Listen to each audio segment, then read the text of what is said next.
Hi everybody, my name is Jessie Lane Lee and I am a holistic nutritionist, mama of 2, and author of Healthy Holistic Pregnancy. Today I'm here to share my pregnancy do's and my pregnancy don'ts. Now of course, with any unsolicited advice you receive on pregnancy, take it with a grain of salt. If something I'm saying is vibing with you, go for it. If you don't like it, forget about it. So we're going to start with pregnancy don'ts. One of the number one things I recommend not doing when you're pregnant is counting calories. Because when you're pregnant, you have to gain weight because you're growing a tiny human inside you. So I don't want you to be worrying about how much weight you're gaining. It's gonna be different for everybody and it's gonna change depending on your weight before pregnancy and a whole bunch of other things. What I do want you to focus on is eating healthy, nutritious food. So at the very beginning, in the first trimester, sometimes we're so nauseous, just eating anything is a win, anything that doesn't make us want to barf. But as we start feeling better, and for most people this happens in the second trimester, we can start focusing on nutrient-dense foods. Now I go into what that looks like in a whole video, so make sure you guys check that out. But for the most part, we're looking at foods like healthy fats, lots of protein, complex carbohydrates, and then staying away from things like really sugary foods that can contribute to gestational diabetes and overly processed foods that just adds a burden on our bodies.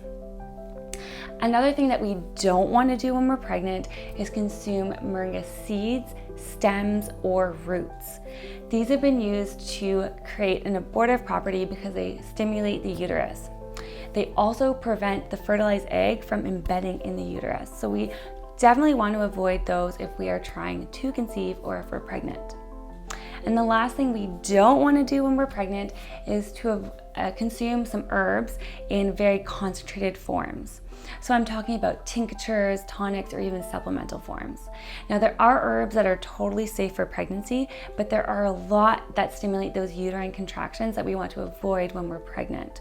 So definitely check with your healthcare provider, herbal medicine doctor, traditional Chinese medicine doctor, whoever you're working with before taking herbs in those concentrated forms.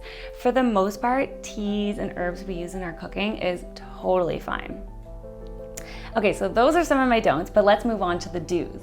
There's lots of great things we can do when we're pregnant.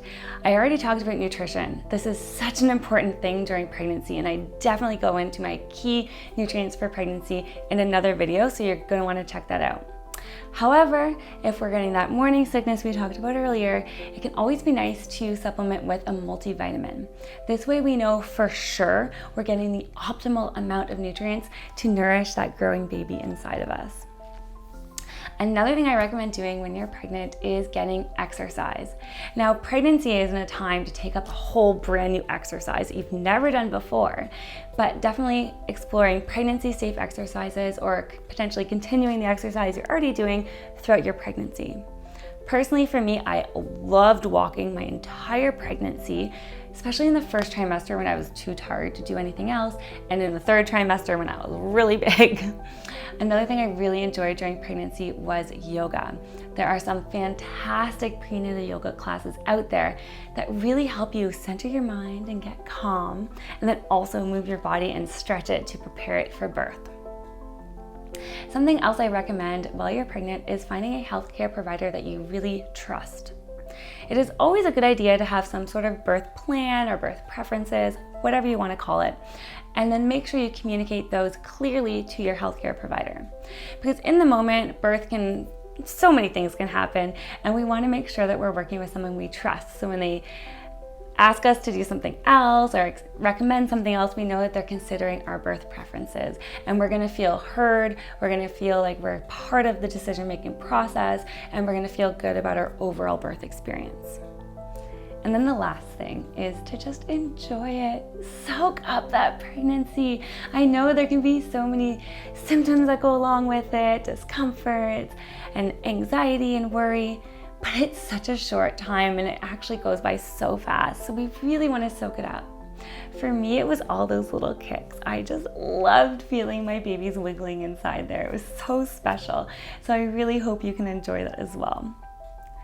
So thank you guys again so much for watching this video. I hope you were able to take something away from my do's and my don'ts, and if it didn't resonate with you, forget about it, because when you're pregnant, you get a lot of unsolicited advice, so you really have to listen to what resonates and forget the rest.